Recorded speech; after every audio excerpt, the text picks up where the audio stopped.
Bismillahirrahim. Assalamualaikum warahmatullahi wabarakatuh.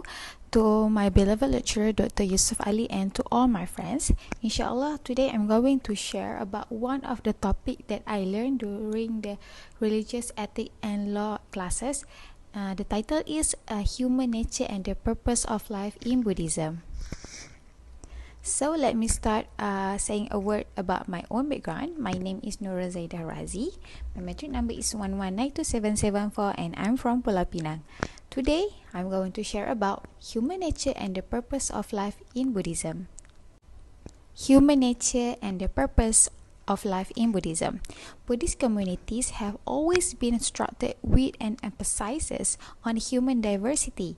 In the past, these societies were rather hierarchically structured, with men and women, old and young, powerful and oppressed, monk and lay people, men and women, and so on, relating to one another according to norms of value and reputation.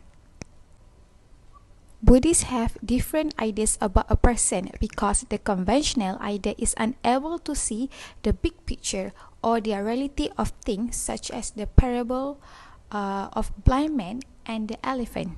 So, blindness is an image of ignorance in the parable, and we should note that the blind man's misperceptions of the elephant is not because they are not completely wrong about the animal, but because they do not see the big picture that will put their partial perception into perspective. The same is true about the conventional conception of a person. It is not that they are always wrong in and of themselves. They are wrong either because they fail to see the big picture or because they are connected to the illusion of big picture. One general backdrop is karma, the process of moral cause and effect, in which one gets good for doing good and get bad for doing bad. So one's present nature is determined by the effects of one's previous action.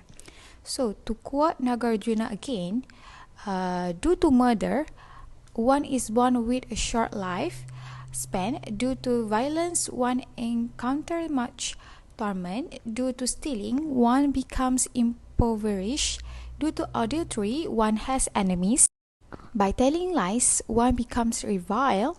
Through speaking deceitfully, one loses friend. Due to speaking harshly, one hears unpleasant noises. From engaging in idle gossip, one word will be disregarded. Covetousness destroys one's desired object. Maliciousness is said to bestow fear. Wrong view lead to evil worldview. Imbibing liquor bring mental confusions.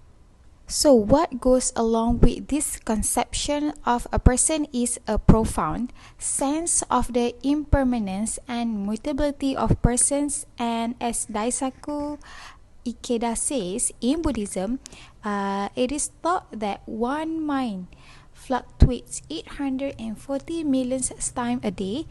The alteration, which is changes in one's life, are in other words infinite. One's life is a succession of momentary instances of hot, cool, dark, delight, sadness, and other conditions. So, the 10 worlds are the 10 states of life. So, the 6 paths, which is hell, hunger, animality, anger, tranquility, and the rapture. So, the 4 noble paths is learning, realization, bodhisattva, and Buddhahood. So next is the 10 World Cosmology. The 10 world or 10 states of life. A fundamental principle of Buddhism teaches that everybody possesses 10 basic inner states of being, which we all experience moment to moment. So briefly, these 10 worlds are hell, hunger, animality, anger, tranquility, rapture, learning, realization, bodhisattva, which is a being that is on a course to awakening, and Buddhahood. So to explain a little further, hell is the state of suffering, hunger is the state of being under the sway of desires, animality is the state of instinctive behavior, and anger is the state of constant competition or conflict, in which one arrogantly tries to surpass other. Tranquility is the neutral state of peace and calm, and rapture is the state of being temporarily overjoyed at the gratification of desire. So the six states of hell, the six states from hell to rapture are called the six paths and arise spontaneously in our life when prompted by external factor. In contrast, the four remaining words called the Four Noble Paths and characterized by the inner effort it takes to manifest them.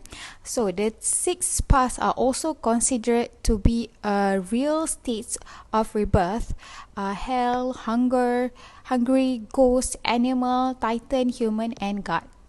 I sincerely appreciate your attention today, and that brings us to the end. I would like to thank you for your time and attention today. Thank you so much for your interest and attention.